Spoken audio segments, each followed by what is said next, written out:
Now we may begin singing. Yay! That's it! All right.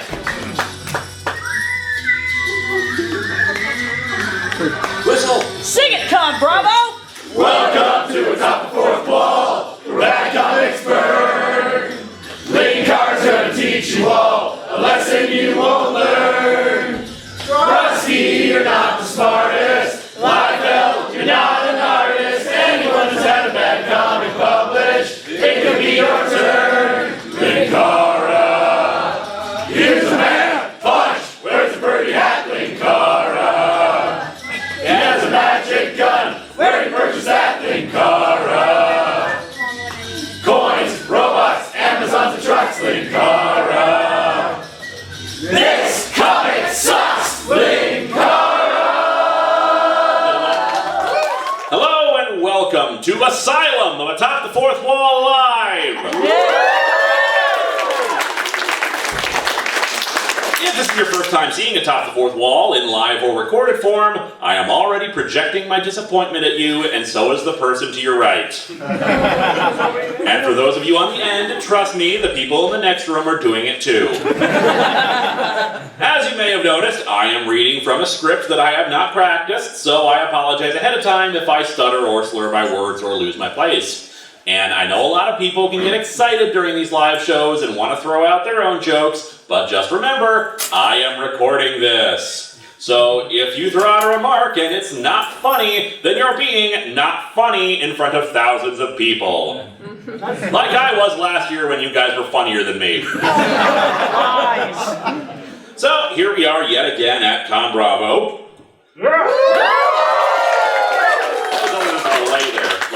Did we cheer for ConBravo? I don't know. Now, you will all, of course, know that I like to tailor my live shows to my audience, but ConBravo always seems to be neglected. There's always a desire to do something Canadian, something unique to this fine country that I am visiting, something that truly says something about the maple leaf and rejects all the stereotypes about Canada. Well, too bad, it's James Bond Jr.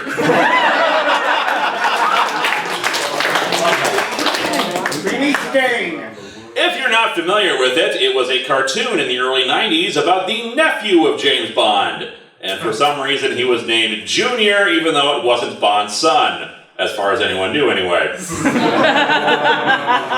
I also reviewed an issue of its comic book tie-in several years ago, and boy, howdy did it suck. And guess what? We've got more of it with this issue. The cover is okay, depicting Oddjob, and yes, that is Oddjob, with his stylin' purple Joker hat and sunglasses, holding James and his friend over the side of a train. Oh, and yes, I should note that that kid is named IQ, the grandson of Q. There's more like that, but I'm just shocked that his love interest isn't some relation to Miss Moneypenny named Miss Cash Nickel or something. Terror on the Orient Express. Wait, Oddjob is a mummy? We open at the Warfield Academy in England, where James is a boarding student. And then the building explodes. The end. That was a terrible comic, but at least it was short. That's all, everybody. No refunds.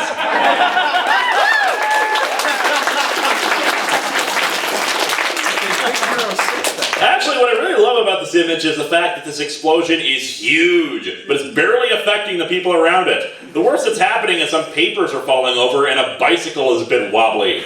This is the best example one can give of the English stiff upper lip. I say, old boy, got us a bit of a sticky wicket with this explosion, right-o, chaps?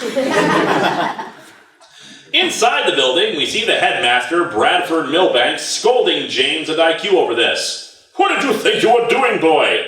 Mixing transium salts with a concentrated rhenium compound, Mr. Milbanks. And according to a Google search, those are not real things. Meaning that IQ has already figured out the ancient technique of spouting bullcrap to the teacher.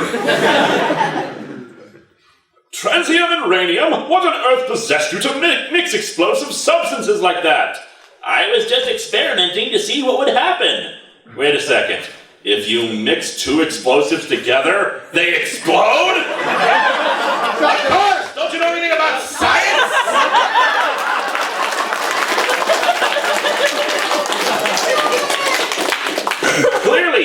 nickname IQ because of his low IQ score. And for almost blowing up the school, they get detention over a holiday weekend. I'd say that seems a little lenient considering the explosion, but we did see that it couldn't even knock over a bike, so I guess no harm done.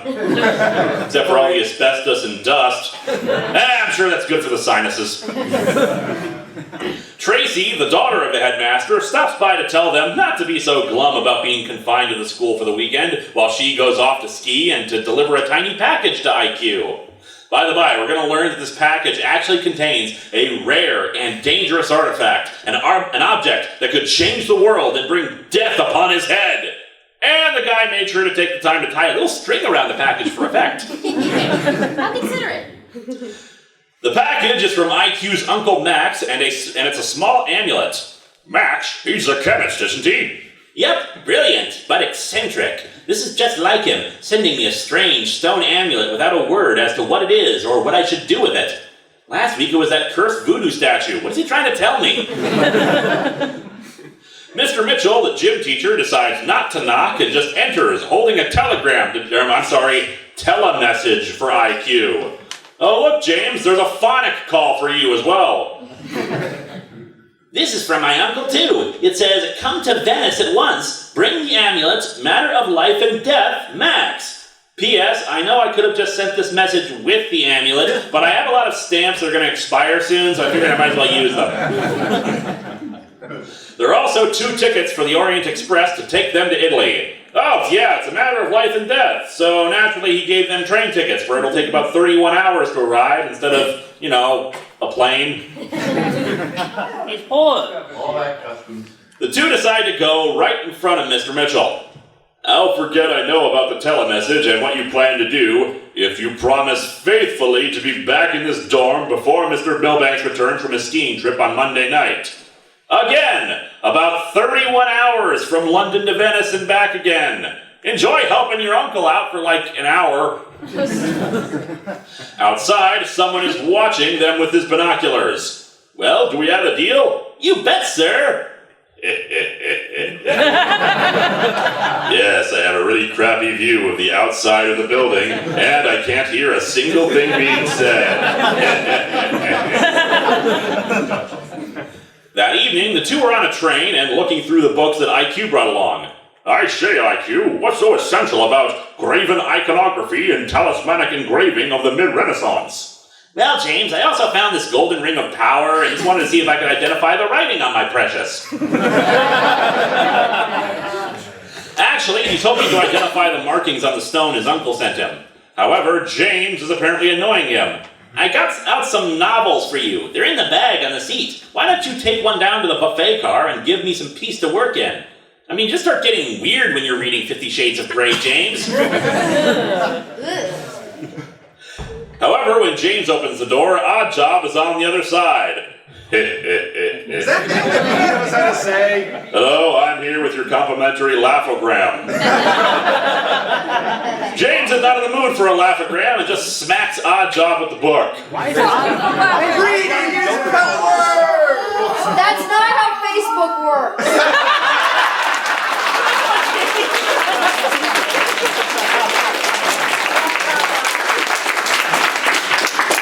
Books are full of hitting. How undignified is this? Not only that you got your ass kicked by James Bond Jr., but that he did so with a book. This is why Oddjob is only in one movie. And of course, the book that James used for this task, Murder on the Orient Express. The most lackluster cover ever. Plain sans serif font on a purple cover. This is why nobody reads the classics anymore. Knowing the door won't hold him for long, James grabs IQ and the stone. Oddjob's right outside, and I don't think he's popped round for coffee. He's hoping he can score him a gig performing with his frisbee hat. Run! Oh yeah!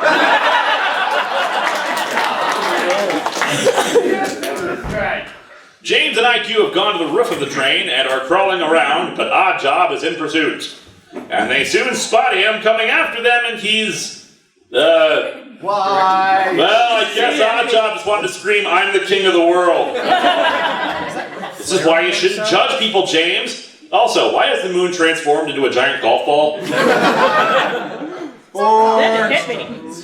Oddjob gets in closer and grabs the tube, but for some reason, James is still carrying around the book, which he uses yet again to beat Oddjob up. So, this supposedly takes place after Goldfinger, but frankly, I have an easier time believing this is Oddjob right after he dropped out of bartending school, and he really hadn't figured his thing out yet. Just to add insult to injury, he apparently hit Oddjob so hard on the head that his hat became stuck on his head. Again, makes sense since it's a prequel. Now you'll want to get his hands on a kick-ass bowler hat instead. Anyway, IQ touches the stone to Oddjob's hat, turning it solid gold. What? A brilliant strategy! It's like bribing him so he'll go away. Also, what? Where did he get that idea? With the hat over his eyes, Oddjob is knocked down when they hit another tunnel and knocked off the train, falling into some trees. IQ explains about the gold hat. Turn it to gold? You can't do that. Oh, yes, I can. I've got the Philosopher's Stone. That's right, everyone. IQ's true identity is Harry Potter. I thought that. I know you did. The ancient alchemists were obsessed with the idea of turning ordinary base metals into gold. They created the Philosopher's Stone to do just that. Yes, base metals, like cloth fedoras. Man obsessed with gold. That sounds strangely familiar. Yes, maybe that guy who you only met 3 issues ago and was the title character of his own movie. And is the guy who regularly employs Oddjob! James Bond is an idiot!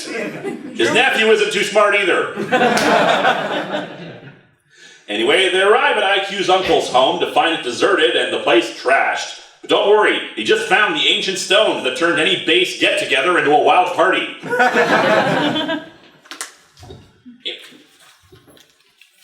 There. Live, everybody. Live television, everybody. They decide to head to the police as James pockets another stone from Uncle Max's lab. Our hero, a thief in the making. But anyway, they drive off in their boat, but run right into Oddjob driving a gondola. I call bullcrap. They left him in the forest the previous night. Even if you had someone pick him up and deliver him to Venice, why is he now alone in pursuit? Anyway, somehow their motorboat can't outrun a stick-powered gondola. Although it doesn't really matter, because there's a lion-headed submarine in the canals of Venice that swallows their boat. And you know what the really bizarre part about this is? This is actually the second comic book-related submarine in the canals of Venice that I've seen. Why, League of Extraordinary Gentlemen, why? It's Aslan, he reincarnated into a submarine. On board the sub, our enemy stands revealed, Goldfinger. Well, I know, so shocking. Well, him and new pimp action Oddjob back there with Kung Fu grip. However, Uncle Max is there too, so yay, it evens out. Goldfinger demands they hand over the Philosopher's Stone, which James is happy to do. However, he pulls the old switcheroo, giving old Goldfinger the stone he had nabbed from Max's lab. Remember this lesson, kids. Stealing will ultimately help you in the future. The 3 are led to a cell where James explains the switch he made. While they work on their escape plan, Goldfinger tries to put the stone to the test, but is flummoxed by it not working. I am following the precise instructions in the alchemist's notebooks. I even did the special fan dance twice. He realizes that Bond must have switched out the stones and orders Oddjob to go get the real one. Also, what instructions? All IQ had to do before is touch it against Oddjob's hat and it turned to gold. Or is it plug and play when it comes to hats? Our heroes make their escape by...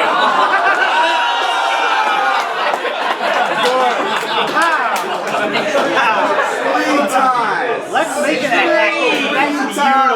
I also noticed that Oddjob doesn't have a gun. And also, he wears a big medallion with OJ engraved on it. Really, that's just for the new hip-hop album that he plans to release. But yeah, yet again, Oddjob is given a concussion by slamming a heavy book on him. Actually, I just realized, Murder on the Orient Express is not that long a book. Does James have a special edition with larger font or something? So the next step of their escape plan is to turn the submarine gold. What? Like all of it. Just by touching a door. Okay, stupid question, but if just touching a single door turns the entire submarine gold, why isn't it changing the hand that's holding the stone gold? I'm also pretty sure steel is heavier than gold, but I'm no expert. With the ship sinking, Goldfinger hits the emergency sirens. Our heroes make their escape, while Oddjob finally gets his hat off. His only reaction to all of this is, uh-oh. Yeah, dude, I think you're going to need to pawn off that medallion pretty soon. On the plus side, I'm sure Goldfinger will still be happy enough with the solid gold submarine that'll give you a good letter of recommendation. I hear Scaramanga's hiring. We get an explanation why people aren't transformed in this next bit. Quick, into one of these mini-subs. They don't seem to have turned into gold. That's only because they're made of plastic and fiberglass, James, not metal. They wouldn't transmute even if you wanted. What? Barely found Oh, I guess that explains the funny taste of my fillings then. Don't you know anything about science? The canals of Venice must be really clean then too. No minerals or metal in the water to transmute too. Uh-oh. Goldfinger and Oddjob also escape in their own little crowded mini-sub, no doubt leaving behind all the other people who worked for him that die horribly. Goldfinger, being a touch pissed off about all this, readies a torpedo for our hero. Fortunately, IQ has a plan for dealing with this. He dumps a vial of something into a beaker or something else, that then puts it into a dump valve, launching it back at Goldfinger's sub. And explosion! Microwave. Oh, IQ, you're a danger to yourself and others. Actually, I'm surprised I didn't just launch the book at them. Throw the book at you. And yes, to tie it all back together, what he dumped in there was the transium and radium mixture from the beginning. So why the hell were you carrying that with you? When your uncle said it was a matter of life and death, you thought that meant he wanted you to kill him? And so our comic ends with the two managing to get back to the academy before Milbank returns, and apparently Milbanks thought he should wear his skiing gear back to the academy. I can understand why he'd want to wear that though. It's like he's wearing nothing at all. Nothing at all. Nothing at all. Stupid sexy Milbanks! There you go. James claims to be finishing up an assignment on Agatha Christie, which is odd since I'm surprised there's anything left of his book after the punishment it's taken. Milbanks also spots the Philosopher's Stone and asks what it is. Wow, what a wonderful headmaster who sees a rock and wonders what the hell it is. Also, why the hell do they still have that? Shouldn't Uncle Max be studying the thing, or any scientist examining it to see if they can duplicate it for transmutation of other material? You know, turning garbage into building materials, or Rob Liefeld comics into something that doesn't suck. But yeah, they just tell Milbanks it's a paperweight as he suspiciously wonders if they've been up to something. Not us, sir. We've been as good as gold. Solid gold. They might have killed two people. Anyway, this comic sucks. Yes. It's admittedly better than the other James Bond Jr. comic I reviewed, but it's still pretty bad. The situation is ridiculous, the villains are morons, and our heroes are just slightly less morons. What's more, I love how this isn't actually a resolved matter. If they didn't kill Goldfinger and Oddjob, nothing is stopping the two from going after the stone again, since you guys still have it. They could just kidnap the uncle again and demand the real stone this time. And the Agatha Christie connection is tenuous at best, considering they only spend like 7 pages on the train when the comic is 20 pages long. Anyway, that's all I've got, so thank you everybody!